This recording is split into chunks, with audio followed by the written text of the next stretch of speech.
Hello, long time no talk, long time no listen. Welcome back to AnimeQuest. I know it's been about a month since my last video. I've even gotten like 10 subscribers since my last video. Anyways, here's my episode 1 review of Thunderbolt Fantasy. I know it's a little late for an episode 1 review of this. It's 9 episodes in and almost finished, but I didn't feel like doing a whole first impressions because, well, really all I want to talk about is, the experimental nature of this show. Now, it is based from what you can see of these screenshots I took, and if I manage to get any clips of the first episode, I'll use them in this video. Based off what you can see, this is not your typical anime, but it's still categorized as such. It is a form of Taiwanese glove puppetry, and it's very interesting, the story behind this. Urobuchi from Nitro Plus basically wanted to move away from the standard formula and do something new and creative, and there was another company that wanted to do the exact same thing, a group of animators who do this sort of glove puppetry, and they actually was very big fans of Urobuchi himself. So, long story short, these two different companies, these two different entities, Nitro Plus and Good Smile Company got together, and this glove puppetry anime was born. Oh. Now, I mostly just want to talk about, like I said, the experimental nature of this. The animation, in particular, is what strikes me the most, and I'm going to talk about it here in a second, so I might as well just gloss over the story. The story, it's shaping up to be pretty good. It is Urobuchi, after all, so we can expect something great from it. It seems to be your sort of typical high fantasy series. It starts with a bang, with bursts of lightning, and sword fights, and head-exploding enemies, and just all sorts of cool fantasy craziness like that. Fantasy, hell, bolts of lightning and, your typical fantasy setting. Thunderbolt Fantasy is the title, so I guess it's a fitting beginning to the show. I don't know if that was intentional, but that's the way it happened. It starts, it kicks off right out of the gate. You got two people running away. They're siblings. They hold the power to this special sword that is within their family. Apparently this sword has a lot of power, and they're being chased by an evil entity. It's a bunch of Chinese names and stuff that I can't actually pronounce. Like, I've gotten kind of good with the pronunciation of Japanese words, but I'm Taiwanese, Mandarin, whatever they're using for this, for the names of, like, guards and armies and people, it's just too much. I can't do it, so I'm going to avoid it wholeheartedly. I don't know if any of the screenshots I took have any of the names within the subtitles, because you'll see the subtitles of what the characters are saying. But anyways, it's very high fantasy, very typical. I'm actually enjoying it very much. It is right up my alley as far as fantasy goes. I really, really enjoy fantasy in particular, and, magic and mystery and ghosts and goblins and high-stakes sword battles, things like that. I love it. I love it. We haven't seen many creatures in this. There are a few, like this sort of skeletal bird and a bit of other creatures, like little tiny things. I don't know if there'll be more creatures. Seems to be mostly CGI creatures. I don't know if they actually are going to do puppetry later on in regards to monsters and such.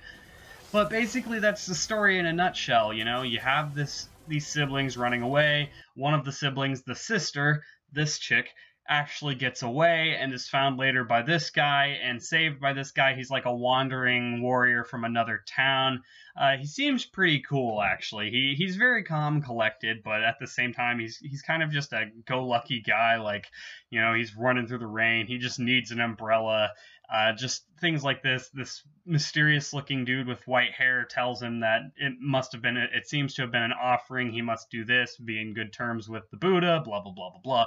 He seems like a really cool guy, though. He uses logic. He's like, well, this Buddha statue doesn't really need this. I, however, am a human being and can get a cold, and I need this.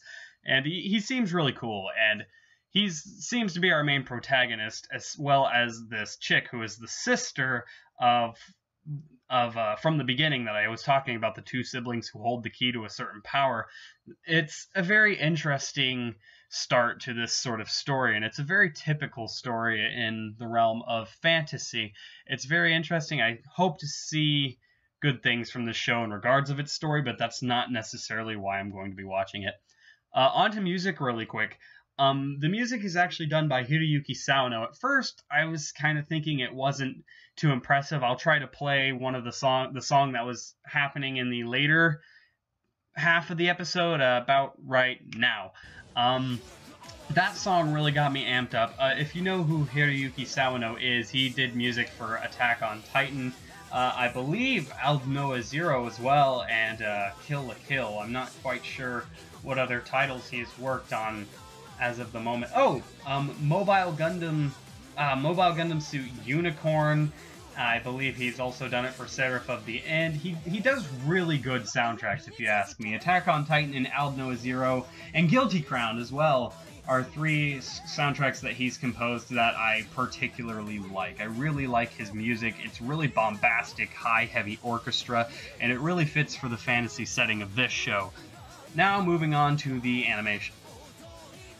Now, even if you couldn't see the screenshots, and if I was able to get some footage, even if you weren't already receiving some visual representation of what this looked like, just the sound of what I said earlier, just of how this animation is done, Taiwanese glove puppetry. That sounds ridiculous. It is as crazy as it seems if you're actually watching it in motion. It's really weird. It's jarring at first. I was actually surprised as to how quickly I adjusted to it. But to be fair, I'm used to movies using this sort of visual style, like stop motion. I've seen a lot of films with like stop motion animation and such, as well as a lot of puppetry too. Actually, the old BBC Narnia films, if you recall those, if you know what I'm talking about, have some really creepy looking puppets. And this kind of borrows the same aesthetic from that. Every character's done, you know, with puppets. Of course, there are a few things that I've seen have been done in CG. Most of the action is done in CG, but the sets are all sort of handmade, handcrafted sets in it. I'm going to be honest, it actually looks really nice, and I'm not just saying that because I'm a pretentious douche. It all looks pretty darn good. Was actually quite surprised. There are some moments that I'm kind of off-put by. Like, sometimes when you're seeing them move, you know that they're puppets, and for the most part, I don't think this is stop motion looking at it. I think they're actually controlling them, you know, as they go along. So, for the most part, you can see how awkward character movements are, and you can tell that's because of the puppetry. You can see the effects working offset when they like shoot in smoke and fog and wind effects. You can tell like there's somebody off to the side like pointing a fan or holding a fog machine, and the way it's coming in off frame onto the frame, like from off camera to how it's getting shot into the view of the camera, you can tell. And it's really jarring and weird to look at, but it's also, there's a lot of very nice visual stimulation there.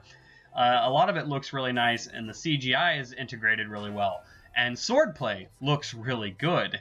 And to be perfectly honest, as jarring and as kind of creepy as the character models look, they do look appealing in a sense, you know, with them being their own unique sort of aesthetic. This whole show has got its very own unique aesthetic design, and I think that's what I really liked. This is incredibly experimental. I'm in fact incredibly surprised that something like this even got off the ground, to be perfectly honest with you. Like Thunderbolt Fantasy, the fact that they'd want to do, like, that Urobuchi wanted to do a period drama with puppets, a fantasy period drama with puppets, it's really strange. And it's interesting that they were actually able to go and produce something like this and to have so many big names behind it. And that's probably why it was able to actually get funding and get pull, is because so many big names were behind it. In the realm of anime, as far as a writer goes, Urobuchi is a superstar. As far as music goes, Hiroyuki Sawano is a music star, so is a movie star practically. I mean, they're superstars in the realm of anime. They just are. People know who they are. You don't even really have to be that much of an enthusiast to have at least probably heard of or seen one of their works, and at least heard of who they were. So, in that regard, it's easy to see how something like this got off the ground and actually got created. I'm not sure how popular it is right now. As far as I can tell, let me check the Crunchyroll, the popularity area of Crunchyroll at the moment. I'm honestly not seeing it.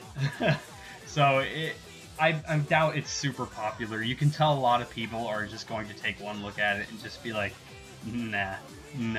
And that's actually kind of a darn shame, because it's looking to actually be pretty good. Most of you probably know more than me, because you've probably all seen past the first episode at this point. If you're watching this video, I assume you either know about it already or are watching it.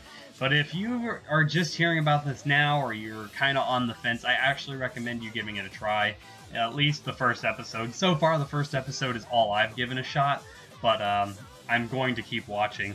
It's really interesting, and I really like it. The story seems to be up to snuff. The music seems to be great, especially that track, if I was able to play it and show it to you. And the animation, while jarring and sometimes creepy and weird to look at, it's actually pretty solid. I am a little disappointed.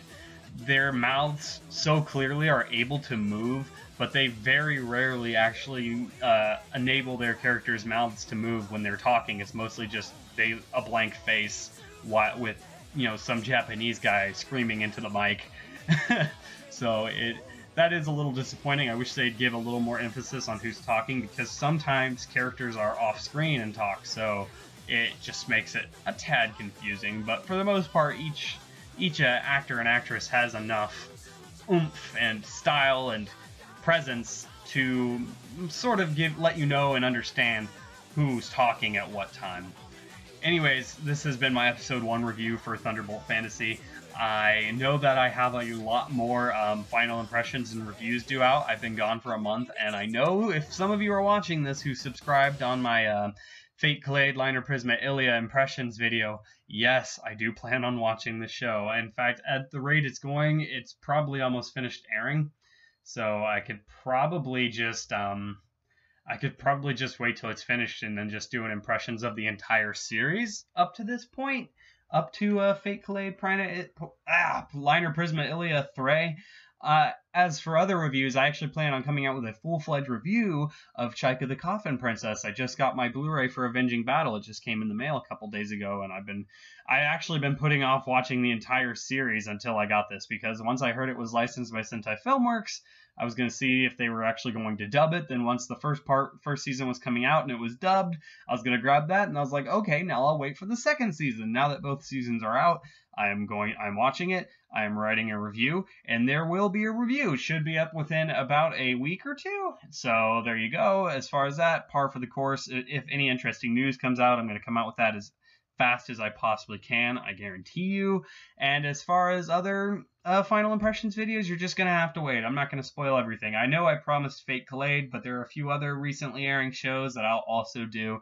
And of course, my review for Chaika, which will be coming soon. Anyways, thank you for watching. Sorry I've been gone for so long. And anyways, hope you enjoyed this video, and I will see you guys on the next Quest for Anime.